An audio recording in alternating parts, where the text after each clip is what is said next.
Kadang-kadang angka yang paling sering kita dengar itu justru menyembunyikan cerita yang sebenarnya. Hari ini kita bakal jadi detektif data nih. Kita akan selidiki satu angka besar dari Nusa Tenggara Timur buat mengungkap kebenaran yang tersembunyi di baliknya. Oke, mari kita mulai investigasinya. Nah, ini dia nih, angka yang jadi pusat misteri kita. Lebih dari 100.000 orang. Sekilas, kedengarannya kayak krisis besar yang merata di seluruh provinsi. Tapi, apa benar begitu? Angka ini jadi titik awal kita. Pertanyaannya, apakah angka ini menceritakan semuanya, atau cuma sebagian kecil aja? Oke, langkah pertama kita lihat dulu bukti awalnya. Anggap saja angka ini apa adanya. Sebuah data yang menunjukkan ada masalah pengangguran di tingkat provinsi. 102.428. Ini bukan sekedar statistik loh. Ini adalah jumlah orang, individu, yang tidak punya pekerjaan. Skalanya kelihatan besar banget untuk satu provinsi. Jadi angka gede tadi itu asalnya dari total data di 22 kabupaten dan kota se-NTT. Di sini kita bisa lihat rinciannya. Ada Sumba Barat sekitar 2.700, Kabupaten Kupang 7.100, sampai wow, lihat deh itu, Kota Kupang hampir 21.000 sendiri. Kalau cuma lihat daftar panjang begini, polanya belum kelihatan jelas kan?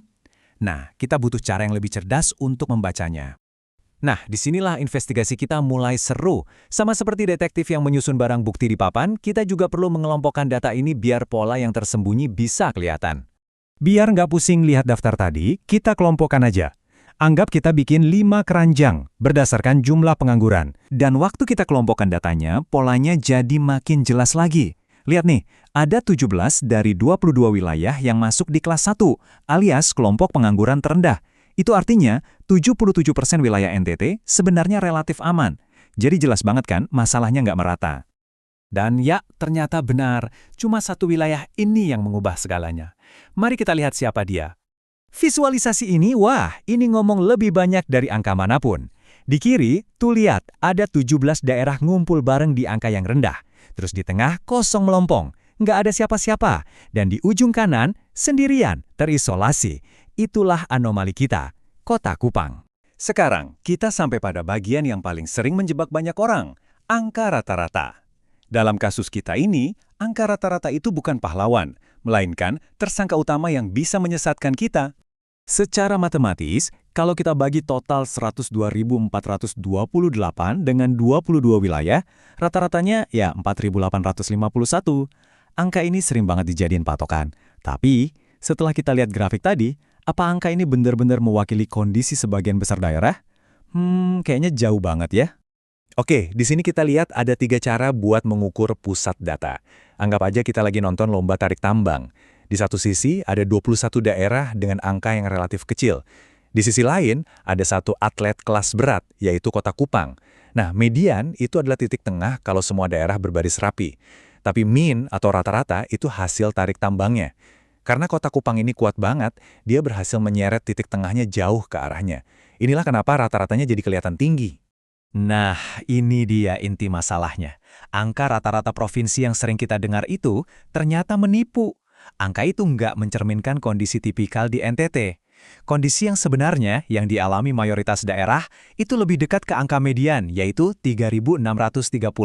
Perbedaannya signifikan banget kan?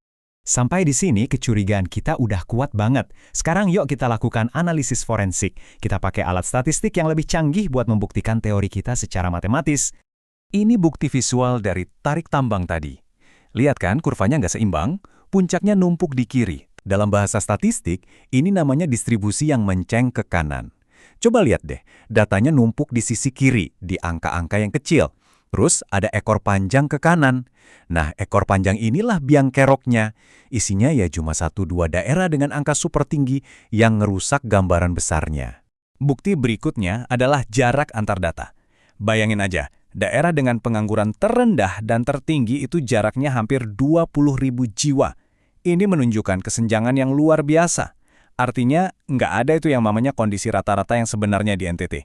Yang ada adalah 2 kenyataan yang sangat berbeda, yang bikin datanya tersebar liar. Dan ini dia bukti pamungkasnya. Coba perhatikan betapa runcingnya puncak grafik ini. Ini memberitahu kita 2 hal. Pertama, puncaknya yang runcing berarti mayoritas daerah, yang 17 tadi, punya angka pengangguran yang sangat mirip dan berkerumun di bawah. Kedua, ekor tebal di kanan mengonfirmasi bahwa anomali seperti Kota Kupang itu bukan cuma beda dikit, tapi bedanya ekstrim banget.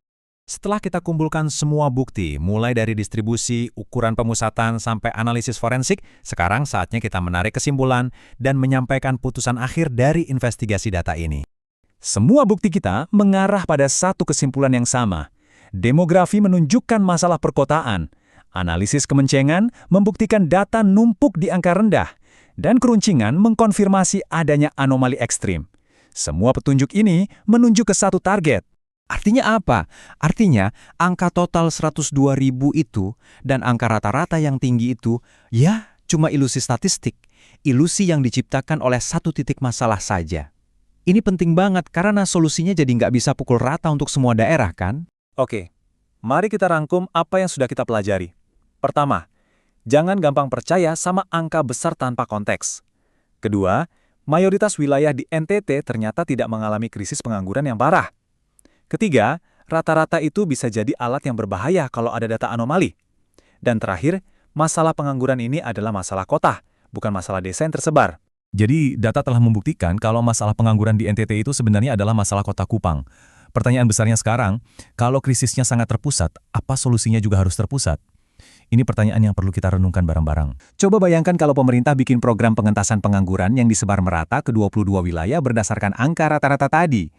Wah, sumber daya bisa terbuang sia-sia di 17 wilayah yang nggak terlalu butuh, sementara masalah utama di Kota Kupang malah nggak tertangani dengan maksimal.